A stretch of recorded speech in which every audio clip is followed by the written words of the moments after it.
The Australian Curriculum Studies Association would like to acknowledge the traditional owners of the lands and the waterways from where we are all meeting today.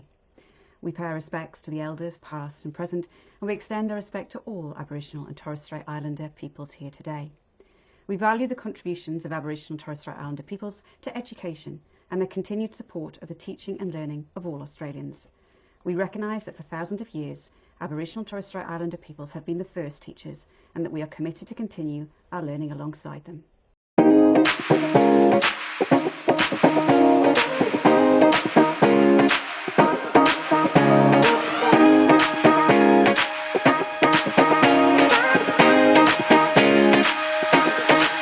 Welcome back, everyone, to ACSA Insights. And this was our very first series, and it's one that we keep building upon because we are so lucky that we have now got more people who have come onto our executive committee who are just powerhouses in the education sector. And today it gives me great pleasure to welcome our newest member to the team, which is Dr. Nicole Brownlie. Welcome, Nicole. Thank you so much, Anna. Dr. Nicole Brownlie is a researcher and lecturer in education at the University of Southern Queensland, where some of our other executive committee members reside. So her research is really critical at this moment because it's investigating how teacher professional judgment and well-being can be preserved and enhanced through ethical, pedagogically sound integration of artificial intelligence, especially in assessment practices. It's a big buzzword, as is well-being. So all of these merging together are very critical to how we're looking at our workforce moving forward. Now, she's also looking at the affordances and limitations of AI for reducing teacher workload. Maybe it hasn't been the solution we were hoping it would be, while maintaining assessment integrity in primary and secondary contexts. Now, her own doctoral research examined the competency, competence and opportunities of early career secondary teachers in order to design successful summative assessments. And she continues to contribute to national and international dialogues on assessment and teacher preparation and policy practice alignment. Now, her broader research does span school transitions, social emotional well-being, and the evolving role of guidance counsellors in supporting vulnerable students. So huge breadth. And I know as well that you are a bit of a pioneer for women in STEM because that's where your original backgrounds come from. So we have lots in common. But what a vast, wonderful educational journey you've had so far. Yeah, it's been so exciting. It's really, I think I've just leapt into the whole tertiary sector and just gone, okay, Yeah. What do I want to do? And it's been so much fun so far. Brilliant. Now, maybe looking back though, you are where you are now, but as we're saying, this vast span that you've had, but what were your personal motivations for just getting into education at the very, very beginning? Oh, I think just as with most people, it's a teacher that's made a difference. I had some unbelievable secondary teachers. I went to a fairly low socioeconomic state high school, and I had some of the best teachers that still are in the profession and have become lifelong friends, and they took the time to get to know me as a person and not just as another assignment they had to mark. And it made all the difference to me, and I thought that's something that I want to be able to pass on to my students.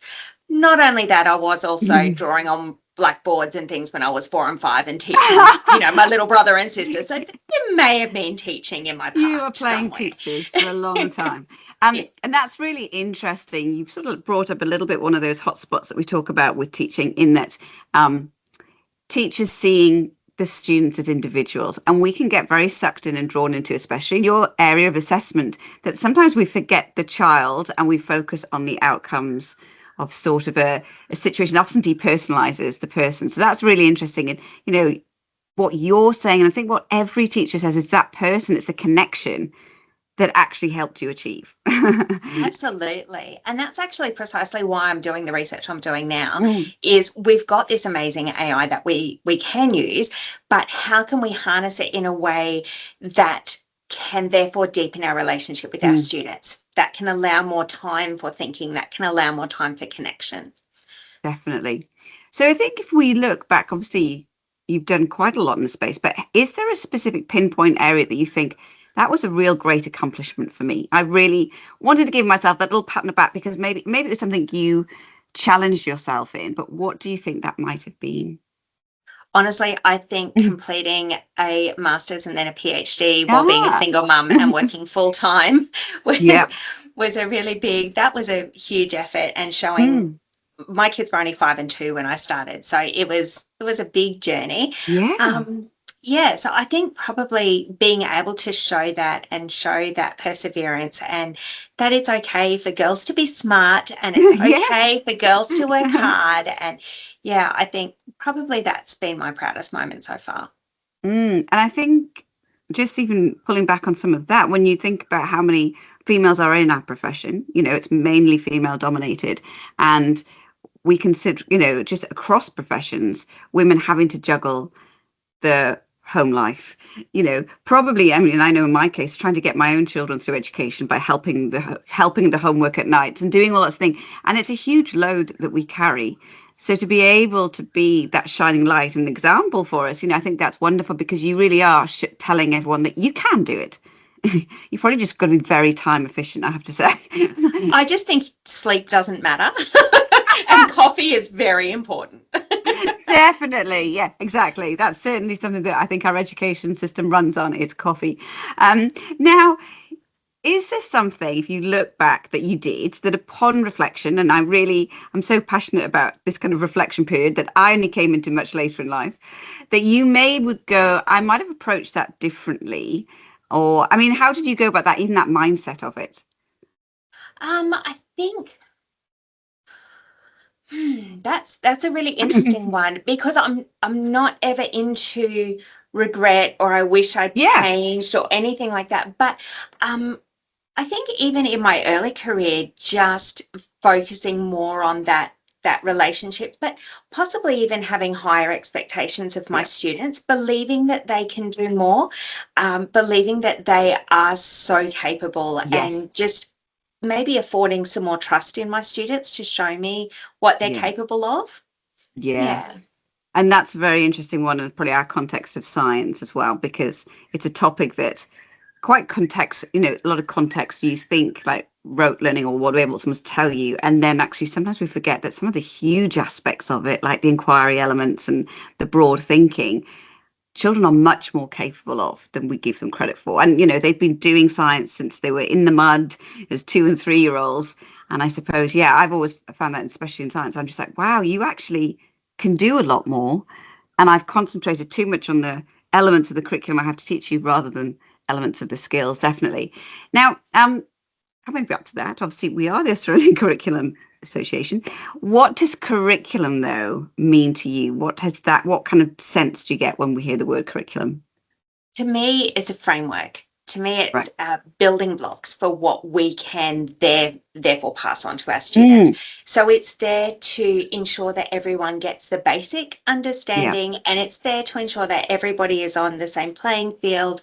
But to me, it's definitely a framework. It's certainly not, a Bible that we must Yeah. follow. We do need to follow and ensure we get everything done. Yes. But there is so much more that we can do with that. And there's so much more flexibility within that, where we can add our own spin and we can be Mm. our own teacher that we love to be, using that as our guiding force, I guess. So I find it as it can be restrictive, but I think it can be so freeing as well to go, well, I know my baseline and now Yes. I'm going to run with that.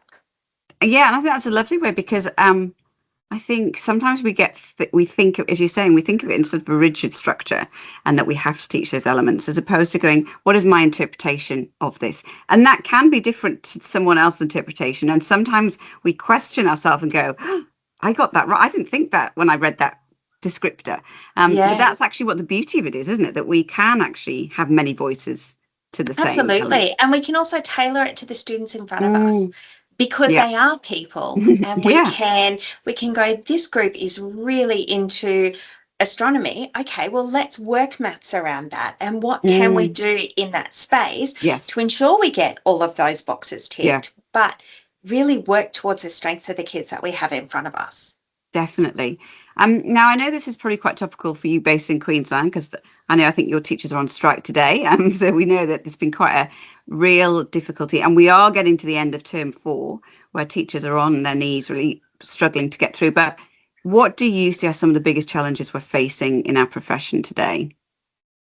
I really think the way that we're seen, the Yeah, respect or lack of that we get, that's still somehow in the mainstream media. mm, It's our fault when kids are yeah, failing. There's not that collective responsibility of the entire community anymore. yeah, You know, all of the issues are based at the teacher's feet, and yes, we're not getting the respect for the professionalism that we have, I think. yeah, yeah.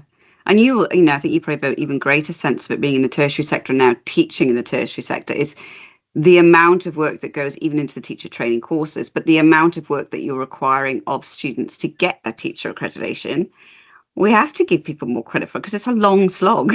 It's It hard work. is. It Yeah, is. And it really is.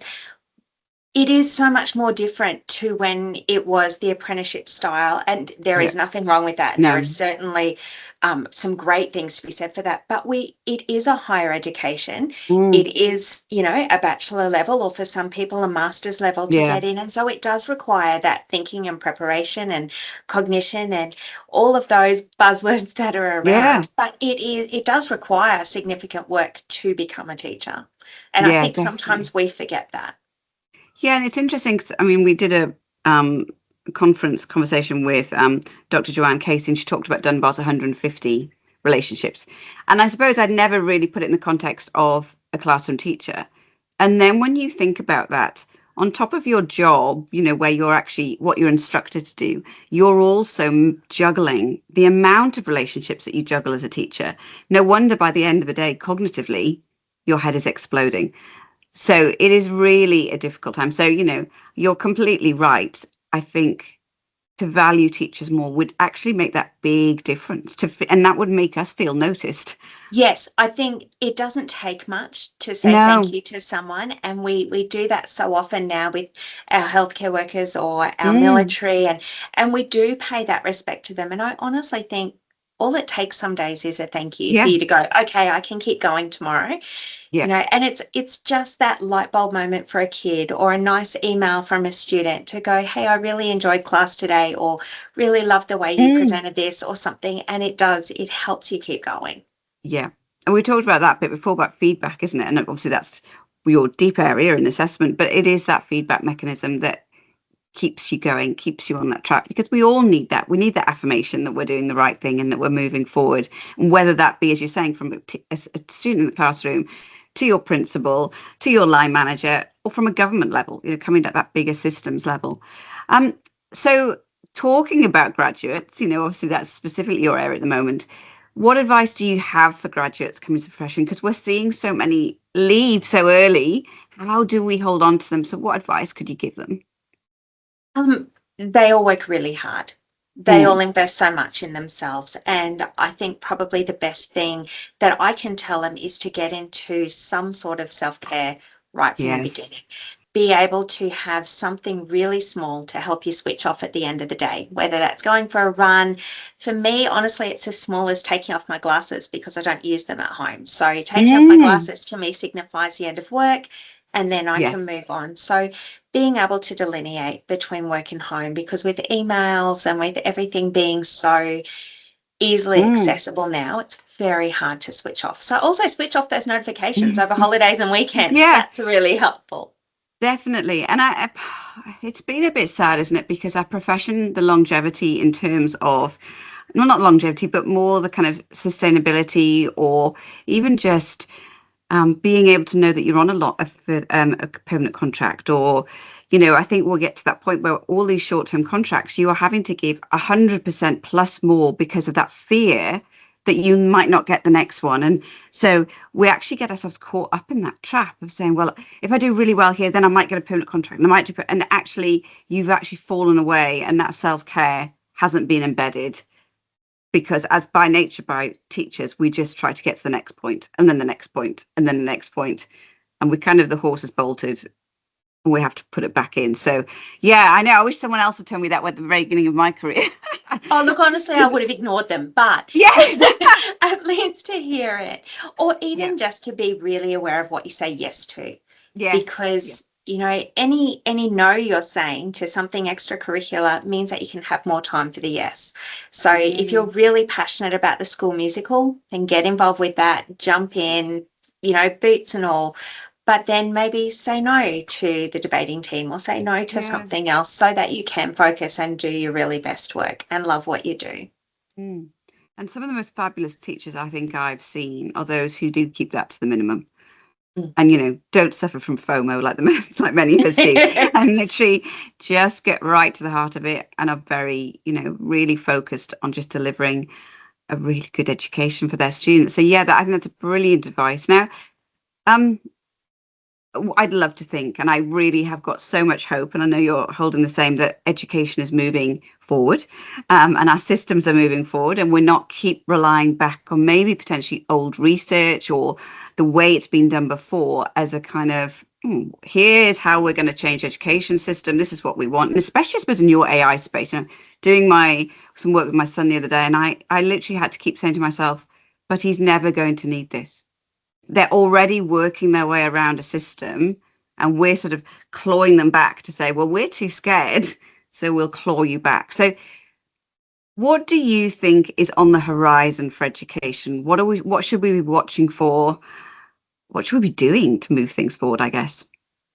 I think the big thing at the moment is, yes, in the AI space, Mhm. but it's about teaching that critical thinking. Yes. All the way through, because you're right, we can use the internet, we can use AI for so many different things, but it's about really nurturing those critical thinking skills in our young people, because they do have so many more opportunities, they have so many more resources available to them. It's about whether they can wade through that. Is this right? Is it biased? What's missing here? And really developing those really incredible skills, and also hopefully to bring back the ability to have a disagreement with someone and still leave as friends. Exactly. 100%. Yeah. And that's something that I think a lot of people struggle with. And that's probably an area of our social media where we are given such a strong line of opinion. We've liked something, so therefore all we're getting is that. And then someone's getting the same. And I struggle with that myself. I'm thinking, why wouldn't you think like me? Like, everyone else is thinking like me, but then you get that realization that they're not getting what you're seeing. And that doesn't mean that they're wrong, and it doesn't mean that you're wrong. It just means perhaps you're seeing things from a different perspective, and that's okay. Yes, exactly. And you're right, that meaningful debate and conversation about it, and leaving and saying, oh, that was a really good conversation. Draw the line. That was it. I think that's really important. And exactly what you were saying about what the value in some things. I've got a son who's just about to start ATAR, and trying to have a conversation last night about this is what we're going to do. And I had to stop, and he was talking about a friend who's down visiting him and, making substantial amount of money and loving his job working on the boats. And I had to put myself in check and say, yeah, what are we doing ATAR for? What is our long-term goal with you? Because he was sort of questioning, and I thought, but that's also a healthy part of our education system. We need to have more questioning. Is this system working for our students right now? Are we giving them enough options to say, what does it look like? Especially when universities are not asking for prerequisites in certain things. What does that system look like? And it's lovely that you guys are at the forefront in that space, because you are we're listening to students coming up when people maybe are not prepared for tertiary education, or we've got to do a lot of work here. So what can we look at the stages across education, say, how can we help each other out here? We can't just handball it to the next one. And we do see that, primary school teachers, year 6, handball, secondary now, your problem. And we find that system goes into play. So yeah. Now, we have briefly talked about this at the very beginning, but I just wonder, and it might be a really tricky one because I don't think anyone has one specific person, but is there someone in the teaching space, that one teacher who you went, that changed my trajectory? They made me into the person I wanted to be. Yeah. Yeah.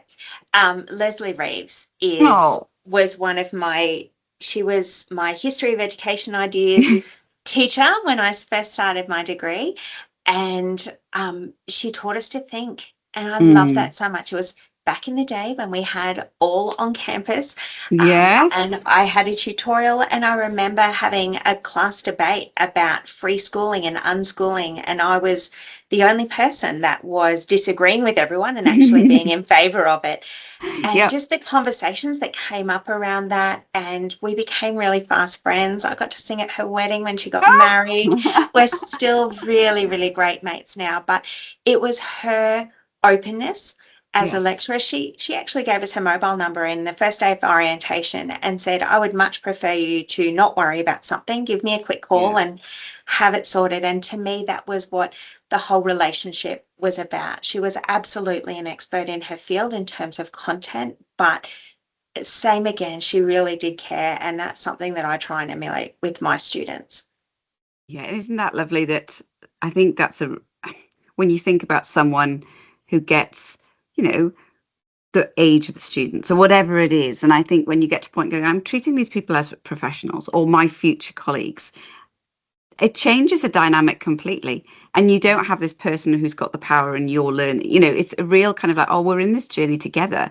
And I think that's what all students, however young they are as well, we need to feel that, don't we? That two-way reciprocation. So, I mean, how beautiful is that, that a friendship from education? I mean, you know, and I think we're so lucky in our profession because our colleagues do become our friends Yeah. because we are beautiful, emotive beings who are on a wonderful journey. But I think yours is a lovely story, especially the singing at the wedding. My goodness, to be part of that. It was really special. Yeah. So you're part of her wedding photos, and my goodness me, that's a great one. It was a really fun day. It was absolutely joyful. So yeah, and she's retired now, but we still catch up whenever I'm in town, and it's really, really lovely. Wonderful. Yeah. Well, Nicole, it's been such a lovely morning speaking to you and finding out more about you. And I do hope we'll hear lots more about you along the way. I know we have exciting things planned as a committee, and you're going to be such an integral part of that. So we're delighted to have you on board. So thank you very much for joining us. Thank you so much, Anna. It was fun. To all our listeners, thank you for listening in today, and we look forward to meeting again soon.